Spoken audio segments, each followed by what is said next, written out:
Okey, Assalamualaikum dan salam sejahtera. Saya Wazir ya. Okey, sebelum tu jangan betulkan skrin ya. Jangan betulkan you punya skrin komputer ke, laptop ke, iPad ke ataupun smartphone Ini memang gelap Saya nak tunjukkan kenapa light meter ni penting Okey, sekarang ni saya dah set kamera saya pada aperture f2.8 ISO 500. Ni untuk video Video ni saya letak 24 frame per second lah. Dan bagaimana light meter ni boleh membantu kita sebagai fotografer atau videografer mendapatkan jumlah cahaya yang sesuai, orang kata yang sesuai dan sesuai dengan aperture dan juga ISO yang ditetapkan oleh kamera tu lah. Okey, macam ni Okay, sekarang ni saya ambil reading Okey, kalau saya ambil reading dekat sini, dekat sini dia tunjuk kalau saya nak dapatkan muka saya terang, saya kena pakai aperture f1. Tapi lens saya tu tak ada f1 tau.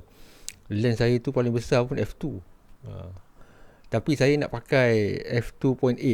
Jadi macam mana saya nak tentukan yang cahaya saya ni, kekuatan cahaya ni matchkan dengan f2.8 tu. Jadi saya kena terangkan cahaya daripada lampu ni lah. Okay, saya terangkan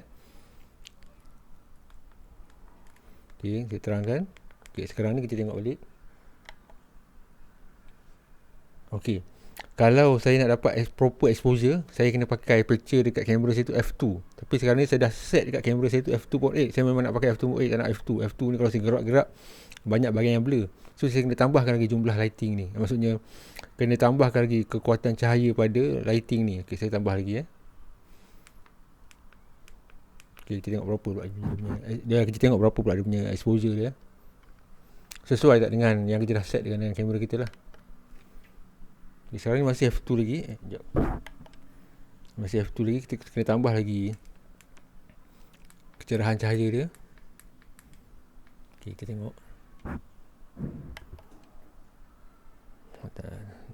Tambah lagi sikit. Kita tengok lagi sikit.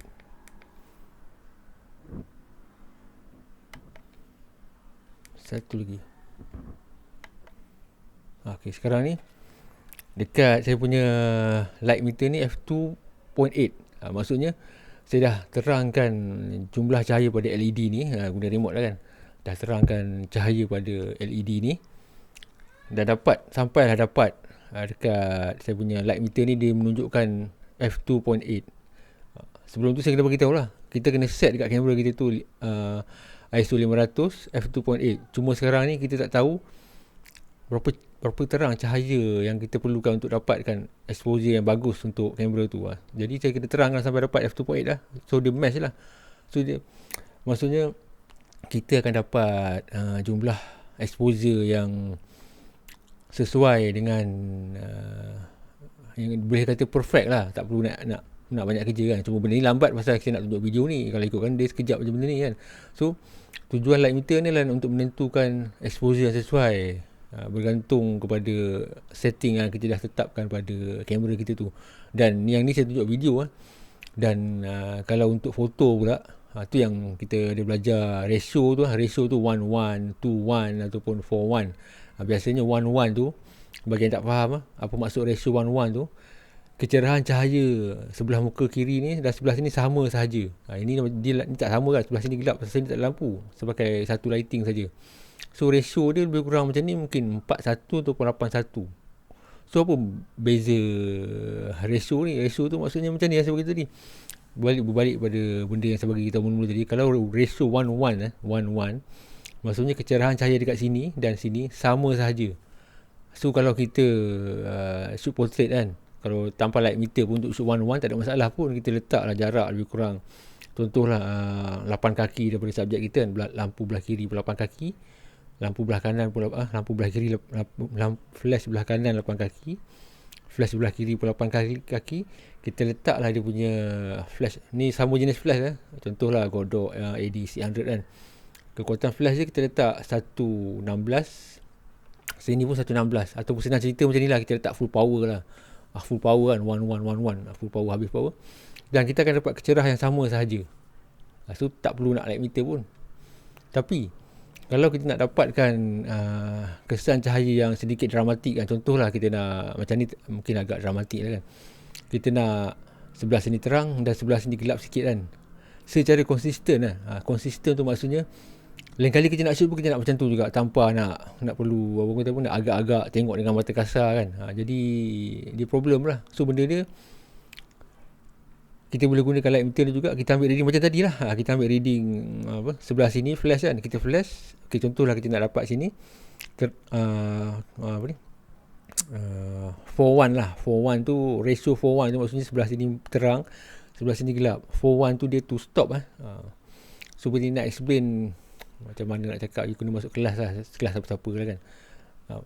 So point dia adalah yang mudah, dalam bahasa mudahnya kan, kalau kita nak bagi tahu pelajar ke ataupun staff kita ke mana kan. Nanti kalau kau nak shoot corporate tu, kau bagi dia ratio 4:1 So benda tu kalau kita cakap ataupun kita tunjuk gambar, contohlah kita tunjuk gambar macam ni kan, gambar macam ni kan, aku ambil gambar macam ni sebelah terang sebelah gelap ni terang sikit kan, sini gelap sikit.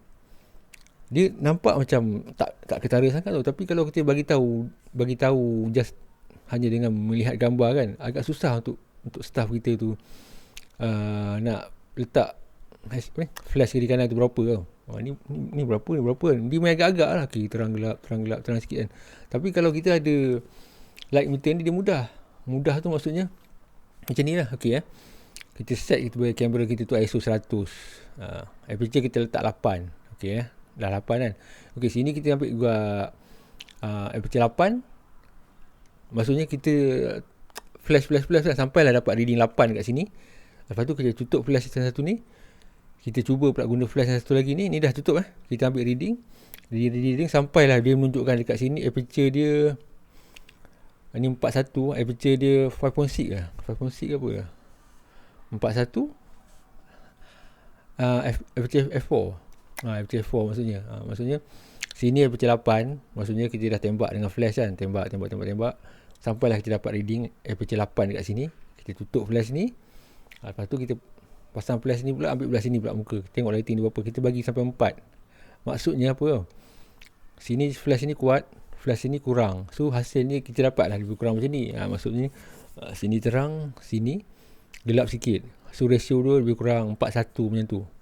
Jadi kalau kita nak bagi tahu dekat staff kita tu senang je nanti kalau shoot portrait tu, aku letak ISO 100, aperture 8, ratio 4:1. Dah dia faham lah. Sini aperture 8, sini aperture 4. Macam mana dia nak dapatkan ratio tu, dia kena ajar lighting je lah. Dia kena ajar kekuatan lighting tu, nak jauh ke nak dekat lah, sampai dia dapat 4:1 dan dia akan dapat benda ni. Dan akan dapat secara konsisten lah. Tak payah nak agak-agak lah benda tu. Mula-mula mungkin dengar macam complicated je kan, pasal lah kita jarang guna kan. Sebenarnya benda tu tak susah pun. Dan apa ni, biasanya untuk flash light meter ni, kebanyakan fotografer guna untuk sesi foto yang melibatkan multiple flash lah. Kalau satu flash tu, ataupun jarang-jarang guna kan, memang tak berbaloi lah nak beli kan. Mungkin sebulan sekali 2 nak shoot portrait dalam studio kan, mungkin tak berbaloi lah nak beli kan. Tapi kalau kita kerap buat, ambil group foto ke, contohlah kalau group foto 5-6 layer kan, ramai orang kan, kalau kita pakai 2 lighting je kan, kita kena tahu kan, kalau lighting tu kita letak dekat depan orang, contoh orang tu atas tangga ke apa, platform kan, cahaya yang jatuh kepada orang depan tu lebih kuat daripada cahaya yang jatuh kat belakang tau. Jadi exposure dia tak sama tau. Contohlah kalau kita ambil reading dekat depan tu, aperture depan tu f8, ataupun kita letak 11 lah ni orang barisan depan kan, ke 11. Kalau kita naik atas kan, tingkat ke 5 kan, 5 nak tangga kan, kita ambil reading kan, mungkin aperture dekat apa, bukan aperture lah, maksudnya reading dekat belakang tu dia boleh jadi f4 kan. Maksudnya f4 tu dia memerlukan cahaya yang banyak lah. Jadi kalau kita ambil nanti depan terang, belakang gelap lah. You faham tak? Depan terang, belakang gelap lah. So nak bagi sama tu macam mana? Itulah dia gunanya light meter. Maksudnya kita ambil reading, aperture barisan depan dapat f11, 5 row lepas tu macam mana kita nak dapatkan belakang tu daripada 4 nak jadikan kepada 11 juga sama kat depan. Itulah gunanya kena tambah extra lighting. So depan ada lighting, belakang pun ada lighting juga. Ada 4 lighting kan, 2 depan, 2 belakang. Dia memang untuk dapatkan row yang mungkin 3 dengan dari row 4, 5 kan, dapatkan. So exposure bahagian depan pun sama 11, belakang pun 11 juga. So benda tu nampak lebih profesional lah kan. Mungkin ada yang kata, bang saya shoot raw, nanti saya edit lah. Kalau dah macam tu, you tengok sini buang masa lah benda tu kan. Dan yang paling penting bagi saya lah kan, dia tentang konsistensi lah. Konsistensi, contoh lah, kita dapat job ambil gambar headshot corporate untuk satu company ni kan, untuk annual report kan. Kita dah ambil semua staff dia kan. Lepas tu mungkin tahun depan dia nak ambil yang sama, gambar yang sama juga. Dia kata, bang boleh tak shoot saya punya staff ni sama macam yang abang shoot dulu tu, nak lighting dia sama, proper macam ni kan, lebih kurang macam ni kan. Kalau kita tak ada rekod lah benda ni kan, kita akan main agak-agak, buat apa lah ni picture, buat apa pakai, kita pun tak tahu kan. Kalau kita tengok apa ni, metadata, kita boleh tahu lah picture apa kita pakai. Tapi lighting kita tak tahu, kita tak tahu flash tu kekuatan dia berapa. Dan contohlah, kalau katakanlah kita ambil gambar untuk company tu, ada beberapa cawangan di seluruh Malaysia kan. Kita ambil gambar staff dia 50 orang di Kuala Lumpur, pejabat dia kat Kuala Lumpur kan. Lepas tu mungkin dia berminat nak hire kita juga ambil gambar staff dia headshot kan, di Kota Kinabalu ke, di Alustar ke kan. Suasana, background pejabat pun dah berbeza kan. So macam mana kita nak kekalkan konsistensi lighting yang sama di Kuala Lumpur dan juga yang sama di Alustar ke, di Kota Kinabalu kan. Kalau kita main agak-agak, dia memang jadi lari lah, dia tak tepat tau. Mungkin kita boleh edit gambar tau, makan masa lah. Saya ada tengok satu YouTube daripada fotografer kan. Dia kata menggunakan light meter ni macam makan masa lah, macam buang masa lah kan. Leceh lah nak adjust ni. Tapi dia kata, lepas tu dia kata apa tu, dia kata saya shoot raw. So apa maksud dia? Maksud dia bila dia shoot raw tu nanti dia edit lah. So bila edit tu masa kau juga kan. Maksudnya bila dia kata dia shoot raw, dia boleh belasah je lah apa jenis lighting pun kan. Nanti dia edit. So bila edit, dia dah makan masa dia juga. Ada ni tambahan masa. Jadi kalau kita dapat, orang kata on the spot macam ni kan, proper exposure on the spot macam ni. Saya tak tengok pun exposure dekat LED kamera tu kita pasal saya berpandukan exposure daripada light meter tadi tu kan. Kalau kita dah dapat exposure perfect on the spot, tak perlulah kita nak buang masa edit gambar, nak bagi terang gelap semua tu kan. Semua tu dah jadi lagi melambatkan kerja. Mungkin untuk permulaan ni you tengok ni macam complicated nak pakai kan, sebab benda ni dia simple je. Dia ambil reading daripada cahaya ni, kekuatan dia berapa, dan dia bagi tahu apa ISO yang sesuai, aperture yang sesuai. Shutter ni biasanya kalau orang guna light meter ni, shutter ni biasanya orang guna dalam studio ni shutter orang kata apa, tak mengganggu sangat lah kan. Pasal biasanya studio ni dia gelap kan. Jarang lah orang guna shutter 130 kan. Biasanya untuk shutter dalam studio portrait guna flash ni orang pakai 1125, 1160 kan. Kalau kita tukar-tukar shutter pun 1125, 1160, 1200 pun, dia tak ada kesan pada gambar sangat pun. Cuma mungkin shaking atau tak shaking je lah kalau kita handheld pakai 125 tu ke bawah kan. Tapi dari segi exposure tu, aperture tu yang akan menentukan perfect. Nak kata perfect tu bukan perfect, maksudnya yang sesuai dengan kekuatan cahaya tu, itulah nilai aperture yang sesuai. Bukan semestinya 8. Kalau kita nak pakai 11 pun boleh, tak ada masalah pun, kita adjust lah.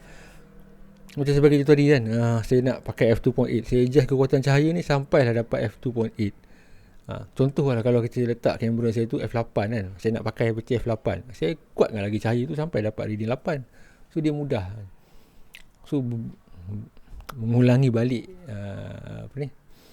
apa yang saya bagi tahu tu, dia punya point utama dia bagi saya adalah konsistensi lah. Mengekalkan kesinambungan hasil yang sama di mana-mana pun kita rakam. Contohlah yang macam saya bagi tahu tadi contohlah kalau kita ada projek nak rakam gambar suku-suku kaum kat Cenik kan, yang lighting ni sama je macam ni kan, pergi mana-mana pun sama je, wajah lain tapi konsisten. Tak perlu nak edit, nak match kan. Itulah dia cara dia. Kita dah tahu dah, picture 4:1, bagi tu 4:1, 2:1 kan, dia mudah. So macam mana cara nak gunakan yang proper tu nanti saya bagi tahu dalam video yang lain lah, yang lebih mudah untuk difahami lah. Ini just untuk permulaan sajalah. Pasal saya rasa macam kurang lah orang gunakan light meter sekarang ni kan, pasal belasah je lah kan. Lepas tu shoot raw kan. Itulah, terpulang lah masing-masing kan. Okay lah. Kalau ada benda nak tanya ke apa ke, boleh tanya di ruang komen lah macam biasa lah. Okay, boleh lagi.